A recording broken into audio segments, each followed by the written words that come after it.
Hi guys, I'm Kiniko. I'm a native Japanese living in Canada from last year, 2023. So today I'd like to talk about why Japanese people are tend to stay slim compared to other countries.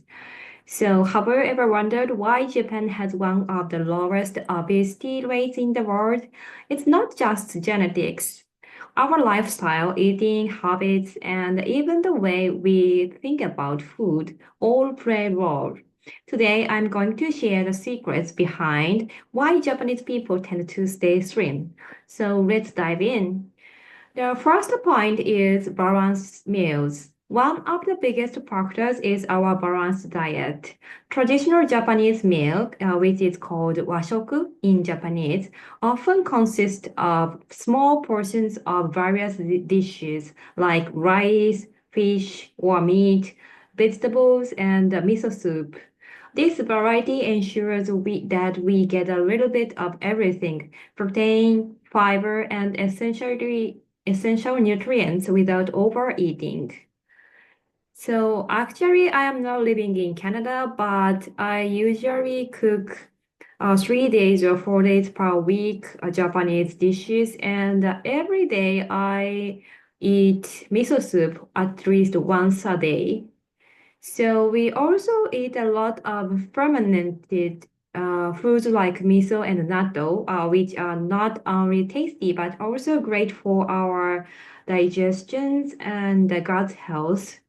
So there are a lot of Asian supermarkets like T&T or H Mart in Canada. So you can find some natto in the refrigerator. But I am not understand if you will like it because natto is really sticky and not taste good or taste bad for other countries people. But miso is much more better than natto. So if you don't try it, please try it once. The second point is smaller food and drink sizes. In Japan, snack and drink sizes are much smaller compared to other countries, also here in Canada. For example, a bag of potato chips here is usually much bigger because I was really super surprised to see the like this one almost half size of me. There are some really large potato chips, but I never seen such a big potato chips bag in Japan. And so it's really too large, and people tend to eat much, I guess. That also, as for drinks, even the largest size in Japan is typically a 2-liter bottle, which we buy one at a time because the space is much limited compared to Canada because Japanese people have really small house tend to buy, so we don't have enough space to store it. So we usually buy it just one bottle per one time. And but here in Canada, it's common to buy a 6 packs of some many bottles. So the bulk size market it make it easier to over consume, I guess. So actually, the other day I had a birthday party for my daughter, and I bought Canada Dry ginger ale, and I could only buy 6 bottles packs, so we couldn't consume all of it. So there are still some rest of the bottles in my refrigerator. So I think it is the only also one of the practice the Japan people tend to get much easier to get slim because of the how the supermarket or convenience store sell the products. The third point is snack culture. In Japan, snacks are usually enjoyed at specific times, like 3 p.m. when I was a child. There is even a famous commercial that says 3 p.m. snack is Bumeido, which is referring to a brand of castella cake. 3時のおやつは文明度. I think most Japanese people know this commercial. So this tradition helps avoid mindless snacking throughout the day, because I was told my mother, please just don't have snack all the day. Just make the time and volume. So you cannot eat the whole package of the snacks, because if do so, I will not be able to eat all the dinner or all the lunch. So growing up, parents often manage snack time like this one, like my mother, carefree, so kids could still eat proper meals. The number four is active lifestyle. Another factor is our active lifestyle. In Japan, walking is a big part of daily life. Many people walk to train stations or ride bicycles instead of driving everywhere. Because here in Canada, many people cannot live without cars. That is because the each distance is very far from the shop to shop. So actually, I have a driver license here in Canada, but I cannot drive at all. So I need to practice now. But it's really difficult to live without car here in Canada compared to Japan. So that is also one factor. People tend to drive, not work. So these small daily movements add up and help us burn calories without even thinking about it. But here in Canada, many people have dogs. So I often see there are so many people who take a walk with their dog, and I think that is a very good thing.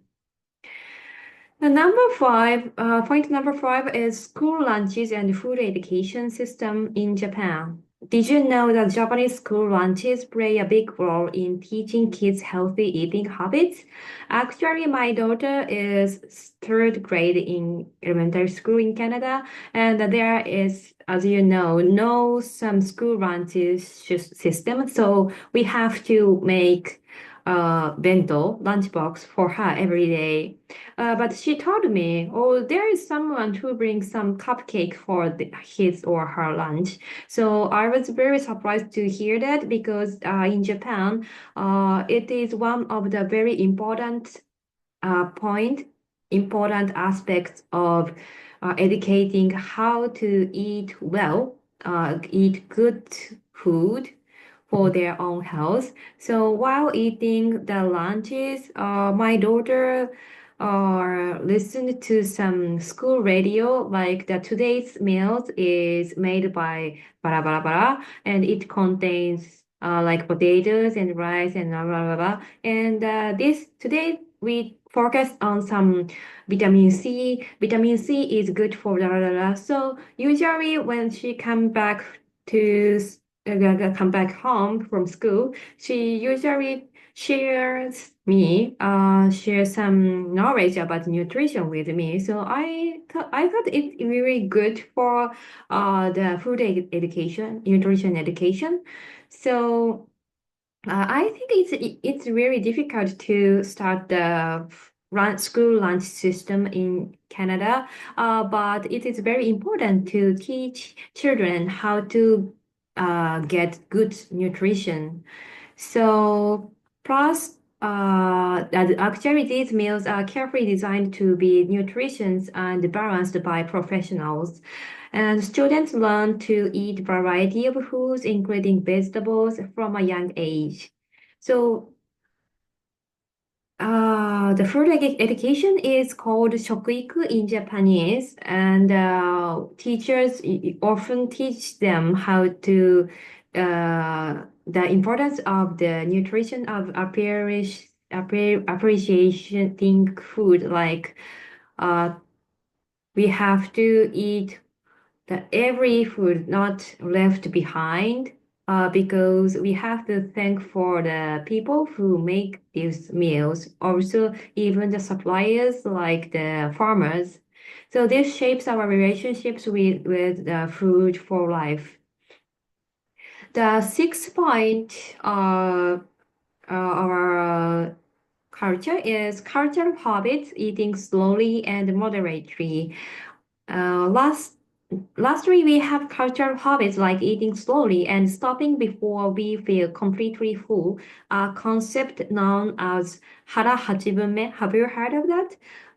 Or eating I. This means eating I until 80% full. Hachibunme means 80%. Hara means stomach.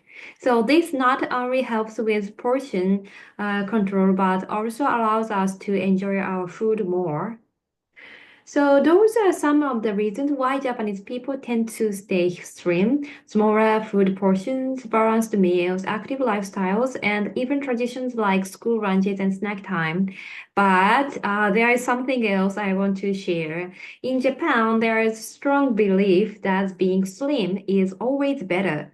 And this has gone too far for now. On social media, it's common for women under 160 centimeters. It means about 1.3 feet, I guess, and weighing 50 kilogram, it means about 110 pounds, to be criticized as fat. So many people struggle with low esteem about their appearance in Japan. Before I moved to Canada, I also feel like I need to lose my weight more because I am fat. So living here has helped me realize this mindset is completely wrong and not healthy for mental and my body. So, but now I truly love my own body and overvaluing thinness is not healthy. This tend to be seen in especially Asian countries like Korea and Japan, and it's a very big problem we need to address.